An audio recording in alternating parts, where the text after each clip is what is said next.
Well, hey, welcome back. Dave Dubeau here. And today we're going to talk about how to structure a real estate partnership. Now, for the purpose of this video, we're going to be talking about how to create a one-on-one joint venture partnership, because for a lot of people, that's the most common kind of partnership they get started with in real estate investing.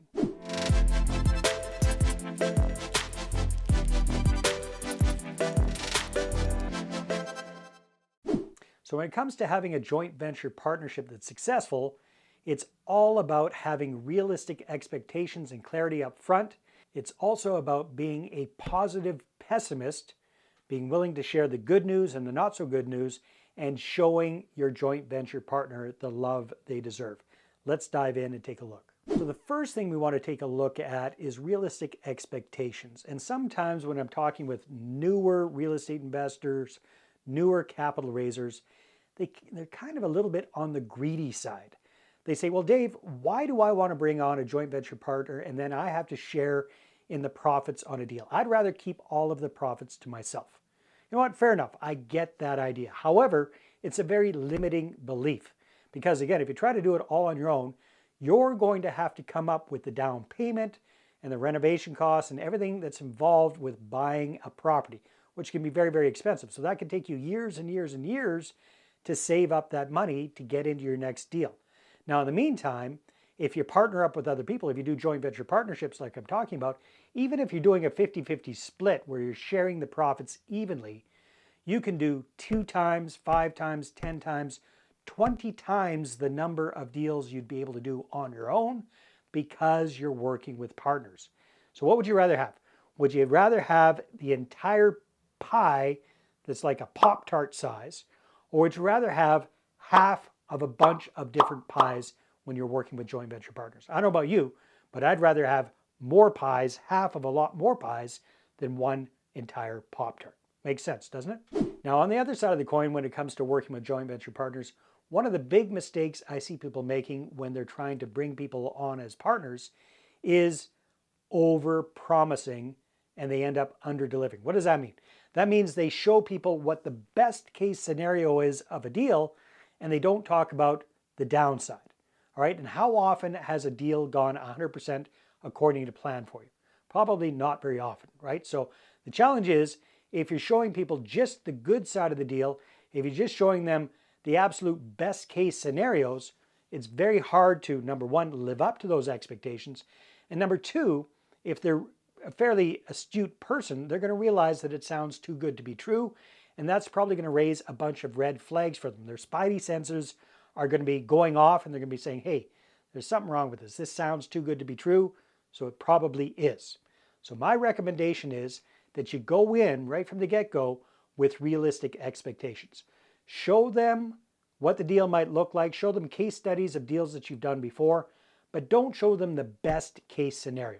So for example, one of the big mistakes I made back in the day was I like to show off my best deals ever, right? So when I was doing an investor presentation, I'd point to this and say, hey, here's a deal that I did, and here's how great it was, and here's how smart I was, and here's how successful I was with these deals, and here's how great it was.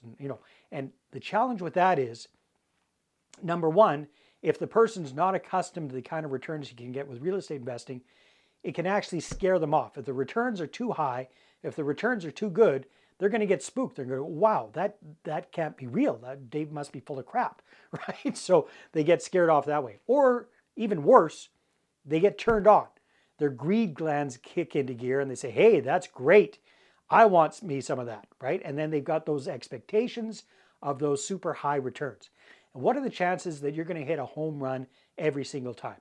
Here's what the chances are. 0. Okay, so what's a much better idea? When it comes to showing people a case study, use a plain vanilla deal.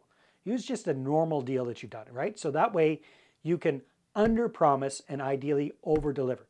Say, hey, here's the kind of deals that we do, but every deal is going to be a little bit different. Here's how this one worked out, right? And then you set up realistic expectations.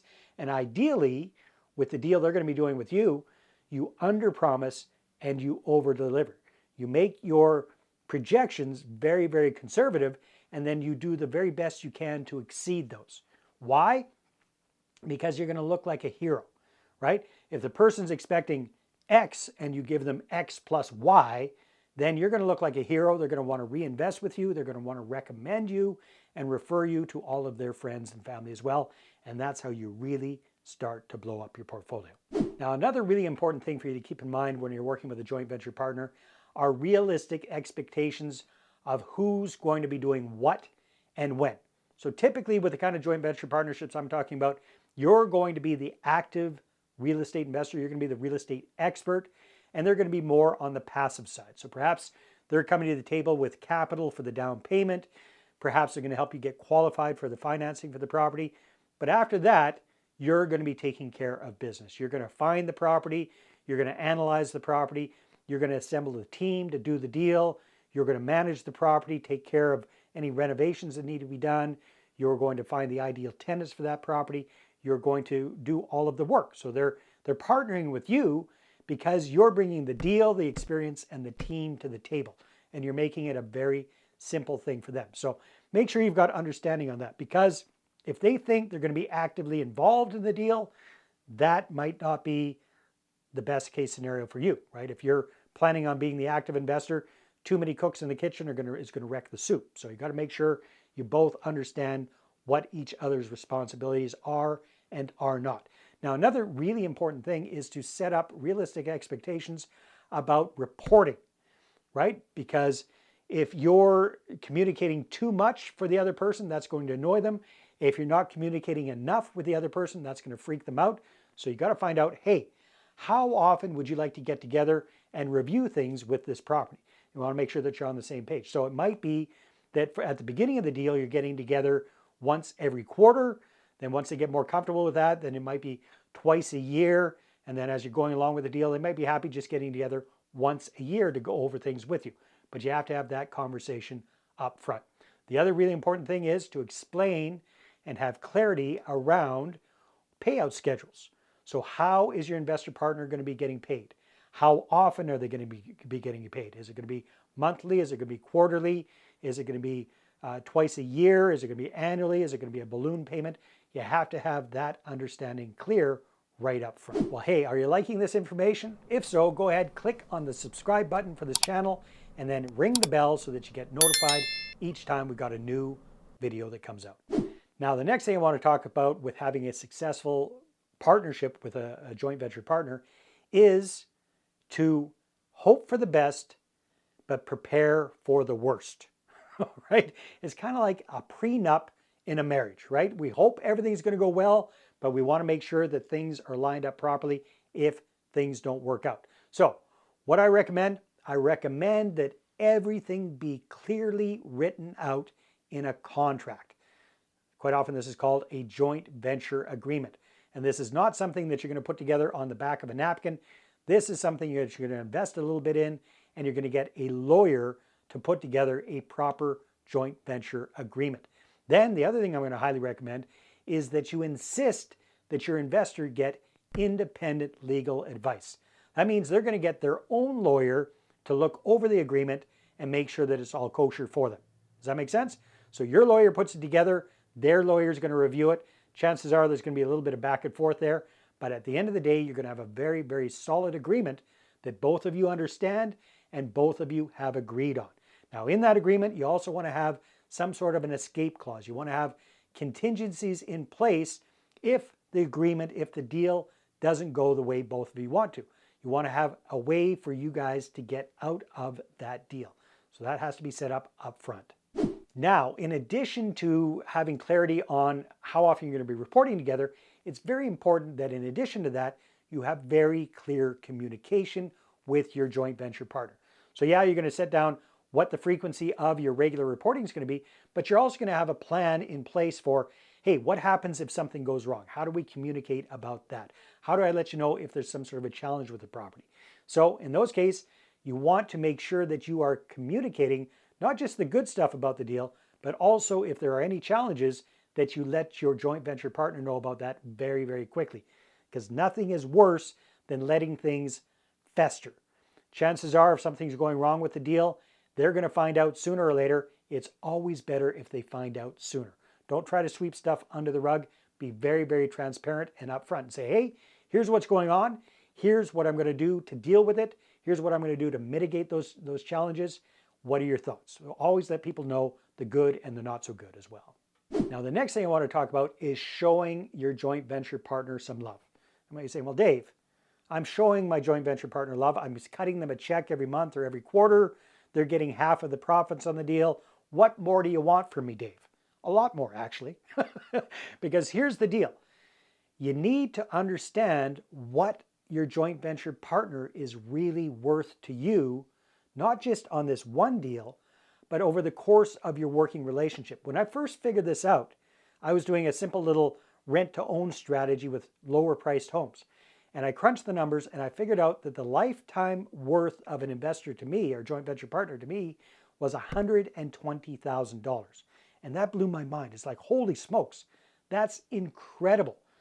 Now, chances are in today's day and age, the value of a joint venture partner for you is much higher than that. So I put together a little calculator that you can check out. I'll make sure I've got the link in the show notes below, or you can go to moneypartnerformula.com/calculator and you can figure out the profitability of an investor to you and your real estate investing business. Chances are that number is going to blow your mind. So when you figure that out, you're going to understand that your investor partner is worth probably hundreds of thousands of dollars to you, your business, and your family over time. So when you understand that, it's going to make sense that you show them a little bit of extra TLC, not just the normal stuff that you're sending them out, the normal payments that you're giving them as part of the deal, but perhaps you want to send them something special for their birthday, or on the anniversary of them starting to do a deal with you, or at Christmas or Thanksgiving. Go above and beyond. That's really going to stick in their mind, especially nowadays that everything's digital. If they actually get something physical in the mail from you, it's going to give them warm fuzzies. They're going to reinvest with you more often. They're going to recommend and refer you much more often. And that's just going to increase the value of that relationship exponentially. All right, hopefully you found this helpful. And if you're looking at a way to attract and to find more joint venture partners, then go ahead, grab a free copy of my book, Money Partner Formula. You can click on the link in the description below or go to investorattractionbook.com. Once you understand what the lifetime worth of an investor is for you, you're going to want to get a lot more of them. And I'm going to show you, and I'm going to give you a step-by-step way of doing exactly that in the book. So go ahead and grab your copy today.